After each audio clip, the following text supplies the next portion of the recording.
Magandang araw at magandang buhay, lalo na sa ating mga kwalipikadong senior citizens na tatanggap po ng 10,000 cash po galing po sa ating gobyerno. Attention po sa lahat ng mga senior citizens, may payout releasing na, payout schedule po sa 10,000 cash.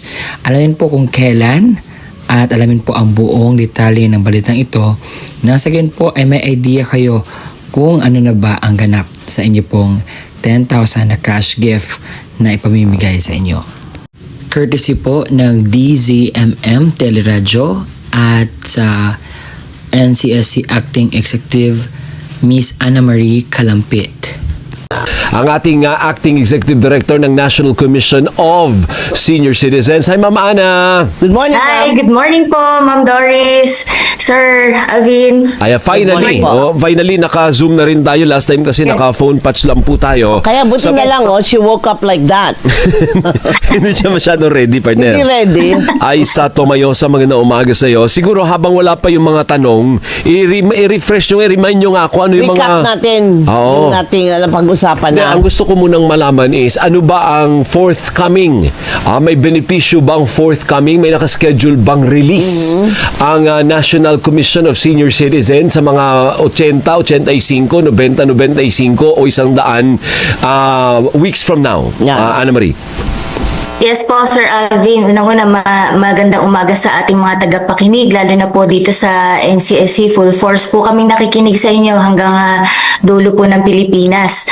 So, ang ating pong mga regional offices, no, mula NCR hanggang Region 13, naghahandaan na rin po para sa cash gift distribution natin this February. Magre-release po kami ng schedule sa ating mga local government units para po i-announce sa ating mga kabarangay na lolo at lola kung ano pong araw, anong oras at saan ang kanila pong cash gift distribution para sa kanilang 10,000 cash gift. Opo. So, ano yun? Paano malalaman? Na-informed na ba ang mga recipients at kung sino makatatanggap, Ana? Sa ngayon po, hindi pa po sila informed. Kapag ka po may listahan na po na ready na ang ating mga regional offices, saka po tayo makikipag-ugnayan sa ating mga LGUs para po mai-announce sa ating barangay kung sino-sino na po yung makakatanggap. Opo. Pero kailangan ba silang pumunta sa barangay o yung barangay ang pupunta sa kanila? Actually, yung pinakamalapit pong lugar doon sa kanila ang pupuntahan ng ating regional officers at saka po ng ating LGU.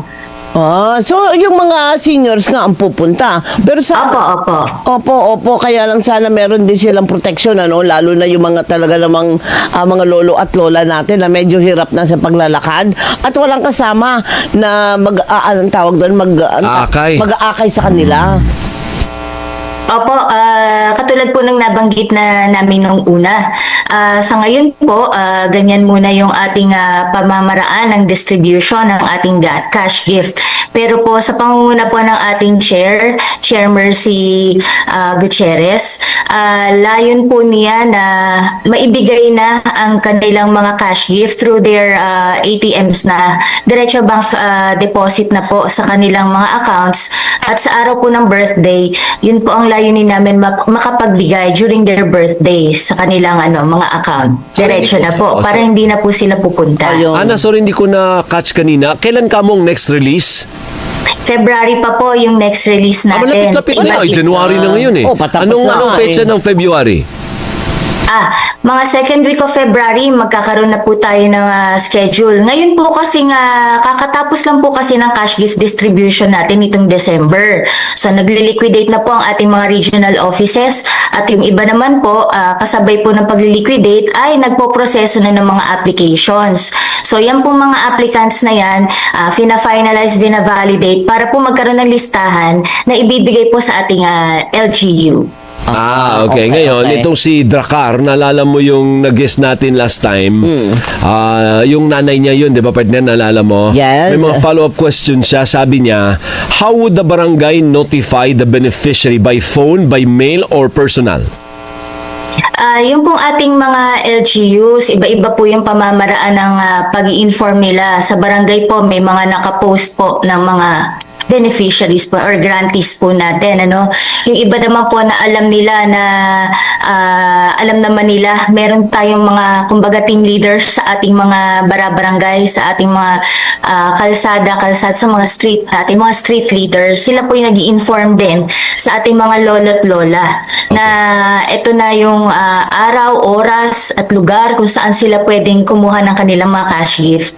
May follow-up question si Dracar. Sabi niya, what if by February or March 2026, yung qualified beneficiary with complete documents hindi pa rin nakaka-receive ng 10K and Oscar Barangay would say that they have not received the funds and barangay advised the beneficiary to call NCSC.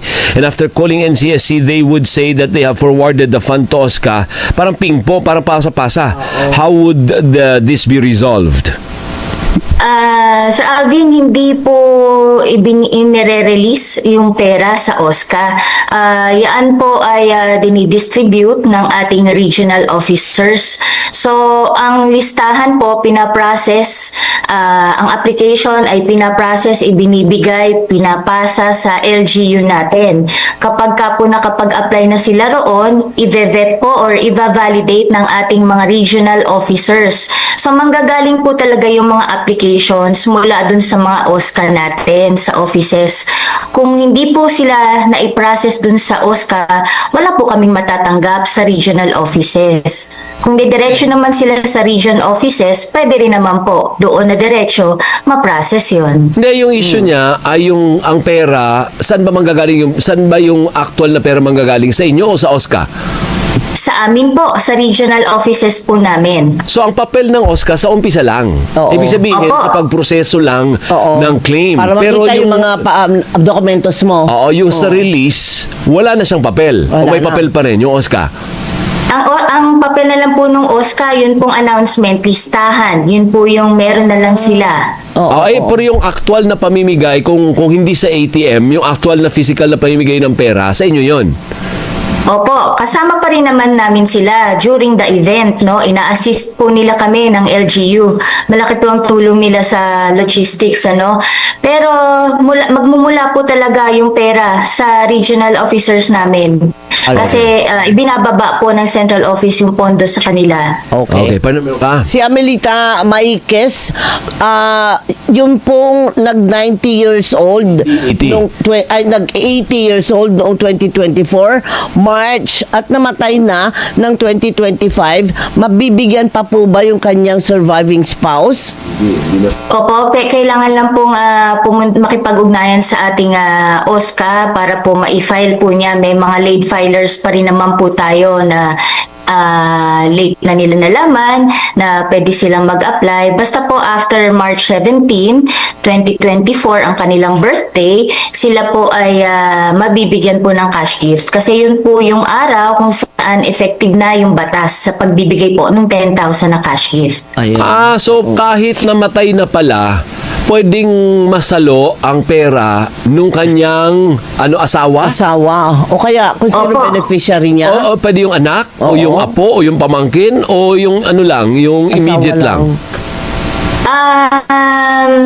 Actually, yung immediate family member kung meron magdadala lang po ng original death certificate, valid ID nung nearest relative, proof ng relationship. So pag sinabing proof ng relationship, pwede po yung birth certificate. Tapos kung marami naman pong relatives, kailangan lang po yung authorization para ma-receive nung tao na yun yung benefits. Para meron silang if-fill out na form na release from liability yung tawag natin dito. Kaya hanggang anong degree ng halimbawa, priority, pwede oo. kasi napatay na yung Mr. noon or Oo. Mrs. noon. Pwede yun, di ba? Pwede. So pag susunod noon, anak. Ay, kung walang anak, Anak. paano yun? Hanggang saang degree ng pagkakamag-anak ang pwedeng mag-claim? Opo. Hanggang sa meron pa po siyang kamag-anak na existing. Baba So, na baba. pababa ng pababa. Okay, okay. Kailangan lang pong magbigay ng proof ng relationship. Okay, sabi ni Vicky Makayana, no, isang araw pa to eh. Sabi niya, I heard in your program yung hinaing ng isang netizen regarding centenarian application of a 91-year-old. Same here. I registered my mother first week of March 2025 pa. She turned 90 years old. Last September 2025, I followed up 5 times. And my last follow-up was just before New Year. Unfortunately, wala pa rin po. The girls sa QC OSCA told me that most probably April or May na ma-release. And they will be the one to call us. Siguro ganito na lang. May listahan ba yon ng makakatanggap ng release ng February? Para nang sa ganun, pag wala ka sa listahan, huwag ka na mag-follow up. Sayang yung oras mo. sayang Kung lang. sinong nasa listahan, yun na lang yung magfa-follow up. Di ba pwedeng ganun, Ana Marie? Actually, Sir Alvin, katulad po ng nabanggit ko nung huling interview natin, meron po kasi kaming strategy na ginawa dahil wala naman pong budget talaga na na-release specifically para sa mga nag-birthday ng 2024. So, para po sa unang tranche ng release para sa mga nag-birthday, yung March to August na nag-birthday ng 2024, sila po yung nabigyan ng December cash gift distribution. Tapos po, yun po mga September to December 2024 magbe-birthday. Ngayon pong first quarter po namin mabibigyan. Ngayon pong February hanggang March. Tama yun. I get that. Kaya lang, sa sobrang dami na ng petsa, nakalilito na siya, partner eh. Tsaka padagdag na Bakit lang, hindi na lang padagdag? ilagay ang listahan, ipaskil niyo yung listahan, ito lang ang makatatanggap ngayong first quarter, tapos kung wala kayo sa listahan, mag-follow up kayo Kumbaga, after ng first quarter na ito. Kumbaga meron Di ba kang mas madali yun? appointment, may appointment ka para pagka nandun ka sa lista, hindi ka nila mapasasabihan na hindi ka pa pwede, hindi pa pwede Kaya nga. mag-claim. Hindi ba pwedeng ganun, Para Ana mas Marie? madali. Opo, may listahan naman po talaga na ipinamamahagi sa ating mga LGUs. Barangay po yan, meron po silang listahan. So kung wala po kayo sa listahan, perhaps sa susunod kayo na quarter naman. Ngayon, may mekanismo ba kayo to contest it? Sabihin ng matanda, oy, ba't wala ako sa listahan? Yan, oo. Dapat meron din ako, may ganun bang mekanismo yung National Commission of Senior Citizens na pwedeng mag-lodge ng complaint? Pwede naman po talaga mag-inquire din directly from us. Meron po kaming hotline number. At yun po ang kumpletong detalye sa nag-aantay po ng update patungkol po sa 10,000 cash gift and 100,000 po sa mga minamahal nating senior citizens na umabot po ng 100 years old. And I hope po clear po sa atin ang balitang ito. And if you have some questions, ito po pala ay under sa Expanded Centenarians Act. Kaya naman po, patuloy po natin ibabalita ito dahil marami nagtatanong and it's your really dapat yung rights ba na malaman ito. And if this video helps you, don't forget to subscribe. Bye.